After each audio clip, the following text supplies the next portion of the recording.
Hello friends, I am Smit Goyal, assistant professor of mathematics. आइए आज हम स्टार्ट कर रहे हैं हमारा फोर्थ यूनिट, जो स्टैटिक्स की फोर्थ यूनिट है, उसका हम लास्ट चैप्टर स्टार्ट कर रहे हैं, जिसका नाम है stable, unstable and neutral equilibrium. तो सबसे पहले तो आज हमें एग्जाम्पल से और डेफिनेशन से ये समझना है कि what is stable equilibrium, unstable equilibrium and neutral equilibrium. तो सबसे पहले तो हमें यही पता होना चाहिए कि व्हाट इज इक्विलिब्रियम। तो देखिए, मैं आपको एग्जांपल से स्टार्ट कर रहा हूं। मान लीजिए आपका एक कोई फिक्स पॉइंट है और ये जो AW है, it is the length of the string. कोई स्ट्रिंग है आपके पास, इलास्टिक स्ट्रिंग ही मान लीजिए आप, और आपने उस स्ट्रिंग ए फिक्स पॉइंट है और ये उसकी नेचुरल लेंथ है स्ट्रिंग की। तो ये स्ट्रिंग की नेचुरल लेंथ है और ये आपका, आपने इसके ऊपर क्या किया, कोई वेट लटका दिया है, कोई वेट हमने हैंग किया है W। जब हम वेट W हैंग करेंगे तो क्या होगा, हमारी टेंशन होगी स्ट्रिंग के अंदर।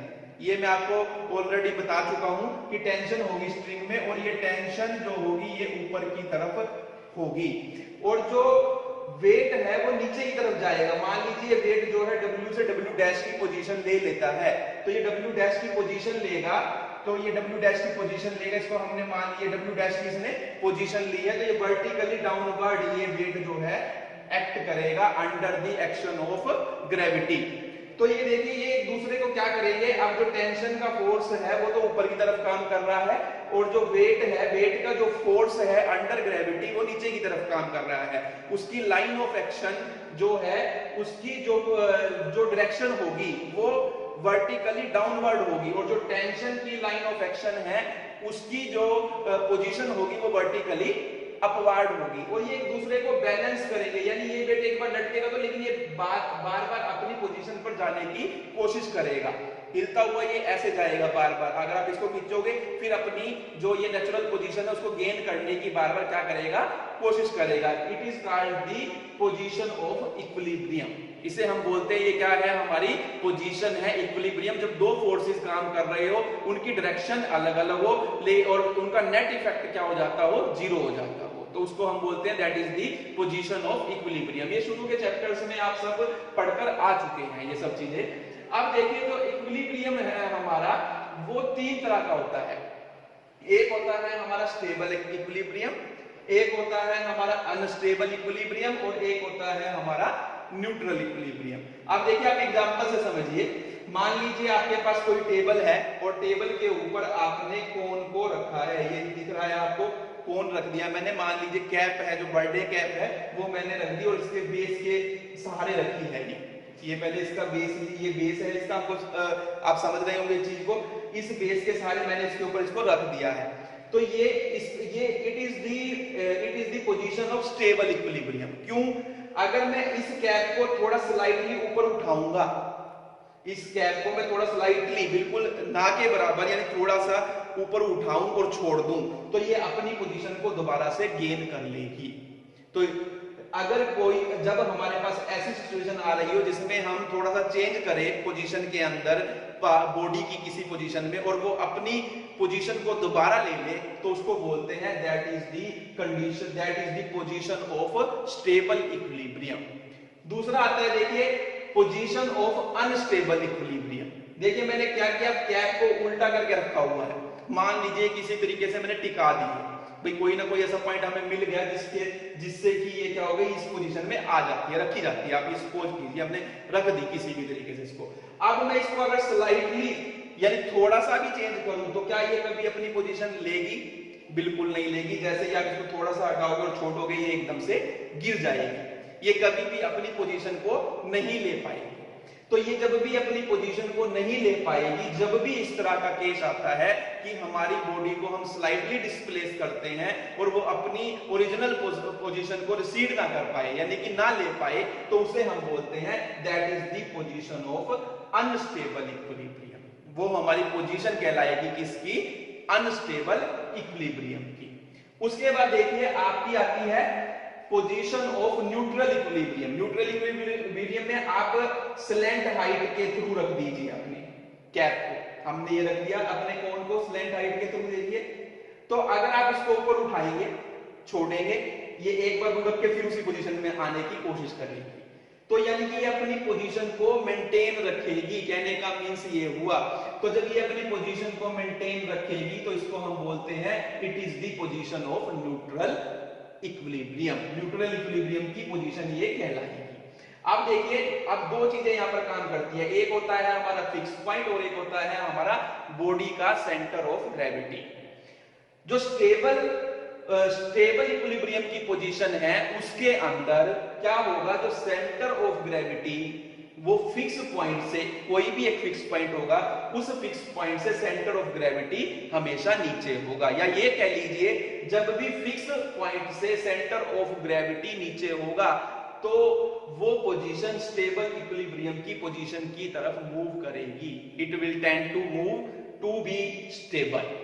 अब देखिए, और जब centre of gravity fix point से ऊपर होगा, जब ऊपर होगा तो क्या होगा, ये अनस्टेबल की पोजीशन की तरफ जाएगा, जाने की कोशिश करेगा। पक्का जाएगा ऐसा जरूरी नहीं है, उसके लिए मैं अभी वर्किंग रूल दूंगा आपको कि कैसे हमें पता चलेगा हाँ भाई ये स्टेबल की तरफ गया है या अनस्टेबल की तरफ गया है। और जब सेंटर ऑफ ग्रेविटी और फिक्स पॉइंट एक ही हो जाए, यानी उनकी line of action he same हो जाए, तो उनकी लाइन ऑफ एक्शन जब सेम हो जाती है तो हम बोलते हैं वो क्या है, it is the condition of neutral equilibrium.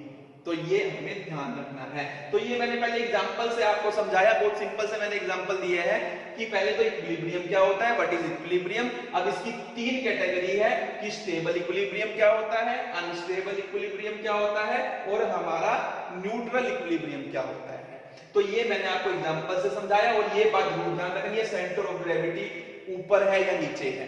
तो जब सेंटर ऑफ ग्रेविटी इसमें नीचे की तरफ होता है ज्यादातर केसेस में, इसमें ऊपर की तरफ होता है ज्यादातर केसेस में, और इसमें लाइन ऑफ एक्शन, ये तो गारंटेड है, इसमें line of action fix point की और सेंटर ऑफ ग्रेविटी की सेम होगी। अब देखिए वर्किंग रूल, क्वेश्चंस कैसे करेंगे। अब मैं एग्जांपल करवाऊंगा आपको। तो वर्किंग रूल क्या करेंगे, जेड हमने लिया function of theta.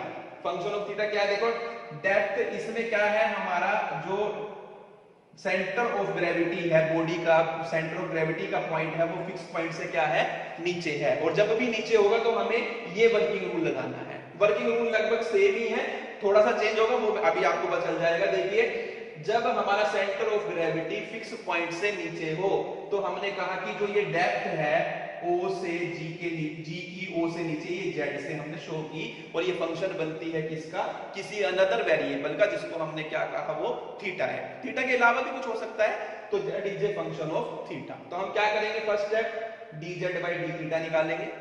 dz by D theta को किसके इक्वल रखेंगे, 0 के इक्वल रखेंगे। वहां से आप थीटा निकालेंगे। थीटा मींस आपकी पोजीशन देगा इक्विलिब्रियम की। उसके बाद आप क्या करोगे, इसका डबल डेरिवेटिव निकालोगे, और अगर डबल डेरिवेटिव नेगेटिव आता है तो हमारी जो पोजीशन बनेगी वो स्टेबल इक्विलिब्रियम की बनेगी, और अगर पॉजिटिव आता है तो हमारी पोजीशन किसकी बनेगी, अनस्टेबल इक्विलिब्रियम की बनेगी। ये कब हो रहा है, जब सेंटर ऑफ ग्रेविटी नीचे है और फिक्स पॉइंट ऊपर है। उस केस में देखिए, नेगेटिव होने पर स्टेबल होगा और पॉजिटिव होने पर अनस्टेबल होगा।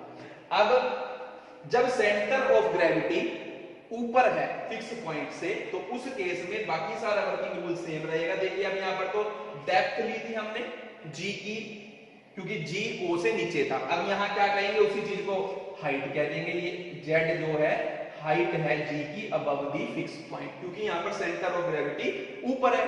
तो Z is a function of theta, यानी अनदर वेरिएबल। यहां पर भी dz बाई डी थीटा निकालेंगे, 0 के इक्वल पुट करेंगे, थीटा की वैल्यू आएगी। थीटा की वैल्यू क्या देगी, आपको पोजीशन देगी इक्विलिब्रियम की। सेकंड डेरिवेटिव हम निकालेंगे। सेकंड डेरिवेटिव निकालने से अगर वो पॉजिटिव आता है तो अनस्टेबल, और नेगेटिव आता है तो स्टेबल। ये उल्टा है, देखिए एक दूसरे।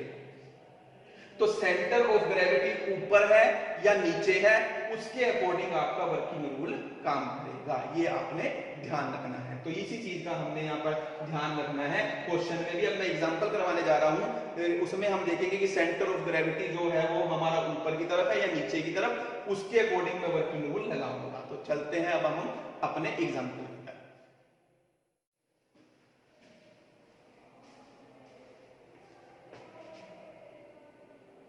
देखिए, इस एग्जांपल में वो हमें क्या कह रहा है a heavy uniform rod rest with one and against a smooth vertical wall. यानी कि पहले तो हमारे पास कोई बॉल है, ये हमारी बॉल है मान लीजिए, तो बॉल का ये बॉल है हमारी, कहीं कुछ भी बॉल है इसको नाम दे सकते हैं हम, मान लीजिए मैंने कह दिया ये के और के डैश हमारी बॉल है। अब उसने ये कहा है and with a point in its length on a smooth pad, यानी कि एक हैवी यूनिफॉर्म रोड को रेस्ट करवाया गया है इस वर्टिकल वॉल के सहारे। तो ये रेस्ट कर, ये हमारी मान लीजिए क्या है, वर्टिकल रोड है।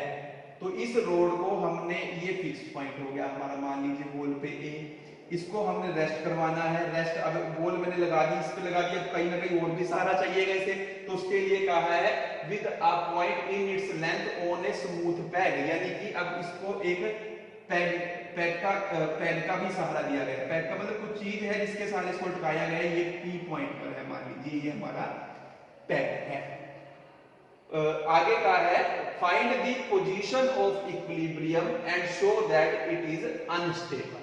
हमें ये उसने कहा है प्रूव करके दिखाओ कि जो इसकी पोजीशन ऑफ इक्विलिब्रियम निकाल के दिखाओ, और ये बताओ कि ये जो केस है it is the case of unstable equilibrium. अब आप देखिए, सबसे पहले तो मैं सपोज करता हूं कि जो ये जी, इसका सेंटर ऑफ ग्रेविटी कहीं ना कहीं होगा, तो मैंने मान लिया ये जी इसका सेंटर ऑफ ग्रेविटी है, ये सेंटर ऑफ ग्रेविटी है रोड का। तो आपको लिखेंगे हम यहां पर प्रूफ सॉल्यूशन में, let A B the fixed point on wall about which the uniform rod rest. यानी कि ये वो पॉइंट है क्योंकि हमें दो चीजों की जरूरत होती है, एक तो हमें फिक्स पॉइंट की, एक हमें सेंटर ऑफ ग्रेविटी की। अब आप देखिए, हमने कहा ए फिक्स पॉइंट है on wall about which the uniform rod rest, जहां पर यूनिफॉर्म रोड क्या कर रही है, रेस्ट कर रही है। अब देखिए and P be the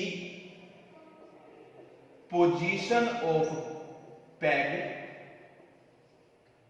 on which the uniform road rests, एक पैग भी है, इस पर भी यूनिफॉर्म रेस्ट करती है, यानी कि इसका सहारा दिया गया है, और ये हमने सपोज किया ये एट ए डिस्टेंस ऑफ क्या है, b है। हम यहां लिखेंगे at distance b from the wall. Also suppose length of uniform road is equal to 2a, और ये मैंने सपोज किया कि जो लेंथ है इसकी यूनिफॉर्म रोड की वो कितनी है, 2a है, ये मैंने सपोज किया है। अब आप देखिए यहां पर ये बी पोजीशन है, वॉल से डिस्टेंस है इस पी पॉइंट का, यानी कि पैड का। अब ये इसको मैं कह देता हूं एल है, और ये मेरा सेंटर ऑफ ग्रेविटी है, इसको मैं, इसका जो डिस्टेंस है वो यहां तक एम है। अब आप देखिए यहां पर मैं इसको ड्रॉ कर रहा हूं, परपेंडिकुलर ड्रॉ कर रहा हूं यहां से, और यहां से भी परपेंडिकुलर ड्रॉ कर रहा हूं। तो ये कुछ पॉइंट आया है मेरा, इस पॉइंट को मैं नाम देता हूं, ये क्या है मेरा, D है। तो ये फिक्स पॉइंट, ये भी तो फिक्स पॉइंट है, ये भी फिक्स पॉइंट है। अब आपको कौन सा लेना है, अब यहां पर ये क्वेश्चन राइट होता है, आपको लेना है जो नियरेस्ट है।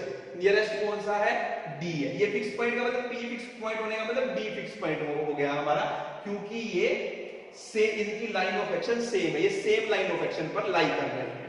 अब आप देखिए, तो जो सेंटर ऑफ ग्रेविटी है, यानी जी हमने सपोज किया हुआ है, हमने लिखा नहीं है, centre of gravity of road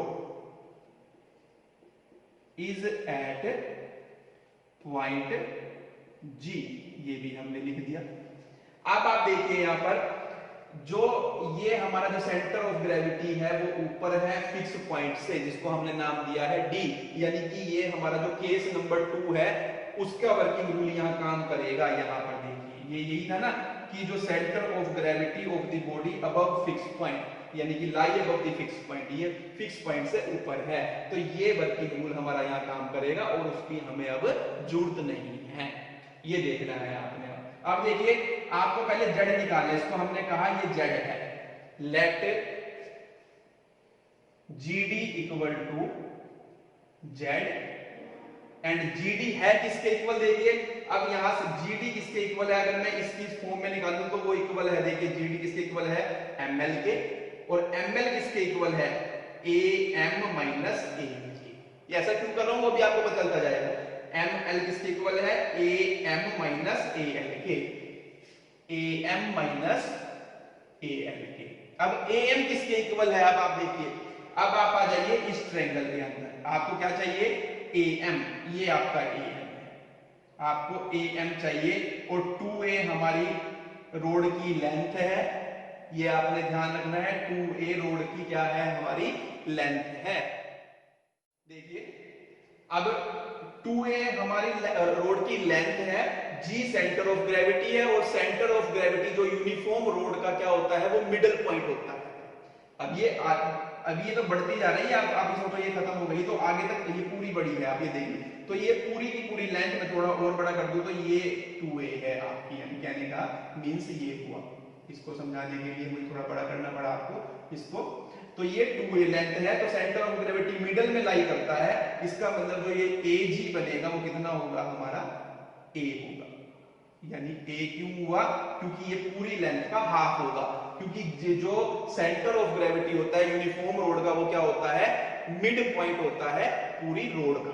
uniform road की बात कर रहे हैं हम, ये आप सेंटर ऑफ ग्रेविटी वाले चैप्टर में सीख कर आए हैं। अब आप देखिए यहाँ पर, अब मुझे चाहिए क्या है, आपको चाहिए एम।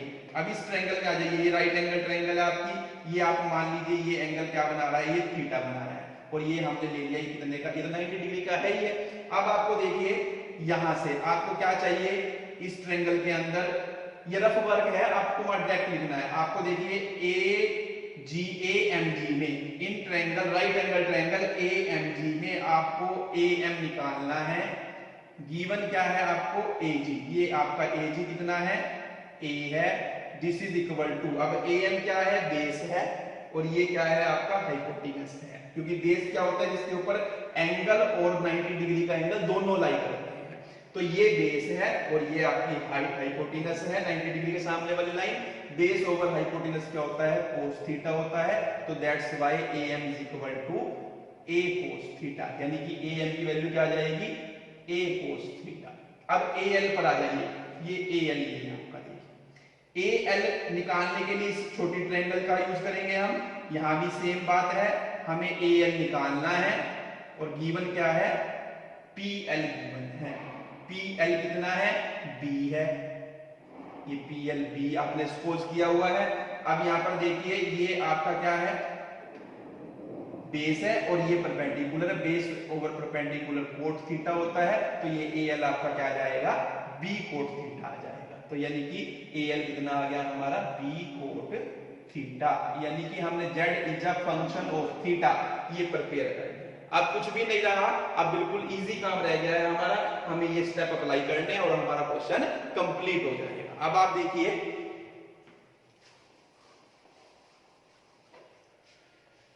सबसे पहला स्टेप क्या करना है, dz बाई डी थीटा निकालिए। dz बाई डी थीटा अगर मैं निकालूंगा यहां से, a cos थीटा का डेरिवेटिव माइनस साइन थीटा आपका आएगा, और b कोट थीटा का derivative minus cosecant square theta आपका आएगा, और ये क्या हो जाएगा आपका प्लस हो जाएगा। और आपको फिर क्या करना है, dz बाई डी थीटा को 0 के इक्वल पुट करना है, put this is equal to 0। आप नेक्स्ट स्टेप में करेंगे, मैं स्पेस बचाने के लिए ऐसा कर रहा हूं। अगर आप इसको 0 पुट करेंगे, अब यहां से देखिए आपको थीटा की वैल्यू निकालनी है, यानी b कोसिकेंट स्क्वायर थीटा आपका इक्वल आएगा a sin थीटा के, यानी कि b बाई a इक्वल आएगा sin थीटा बाई में कोसिकेंट स्क्वायर थीटा के, और 1 बाई कोसिकेंट स्क्वायर थीटा क्या होता है, साइन स्क्वायर थीटा, क्योंकि कोसिकेंट साइन का क्या होता है, रेसिप्रोकल होता है तो ये क्या बन जाएगा 1 sin थीटा इनटू में यहां पर 1 बाय साइन करोगे वो ऊपर जाएगा यानी इनटू sin स्क्वायर थीटा, ये आपका बन जाएगा sin क्यूब थीटा। ये आपका बना। आपको थीटा की वैल्यू निकालनी है, ये ध्यान रखना है। अब थीटा की वैल्यू निकालने के लिए आपका b बाई a की 1/3 टेकिंग यहाँ पर ये sin थीटा के इक्वल आएगा, यानी कि इस क्यूब को उधर ले गया तो ये क्या बन जाएगा 1/क्यूब रूट बन जाएगा।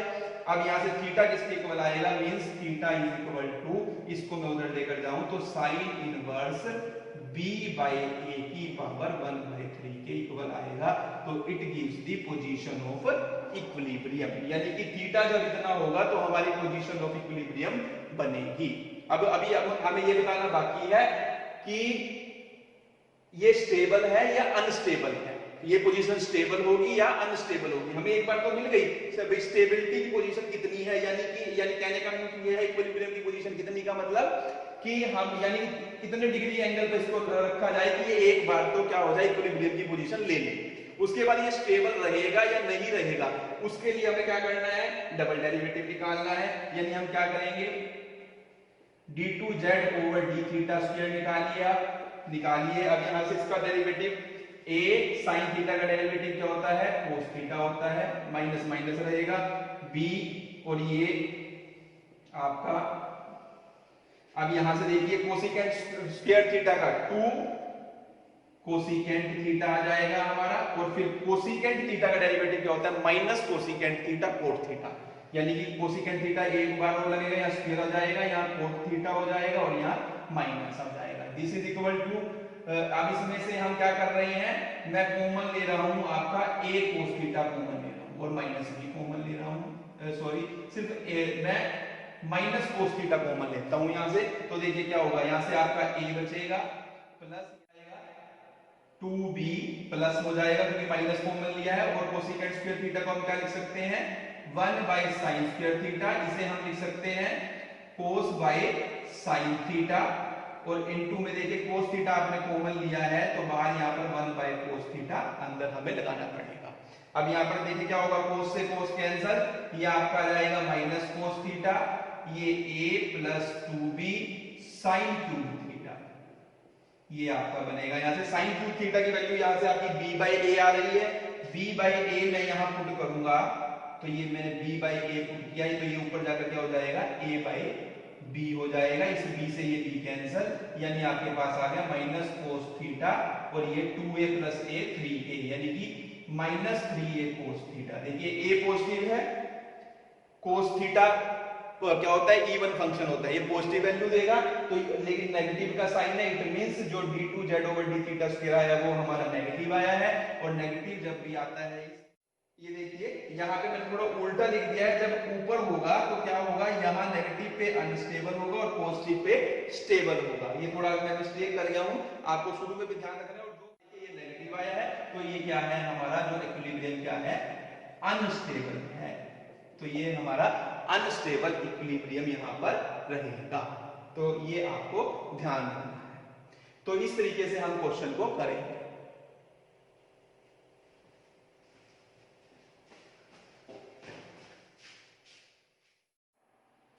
देखिए लेक्चर 1 के असाइनमेंट्स में फर्स्ट क्वेश्चन आपको जो करना है, define stable equilibrium with example. Second question हमारा रहेगा justify with help of an example what is unstable equilibrium. Third जो क्वेश्चन है हमारा, give derivative test conditions for stable and unstable equilibrium.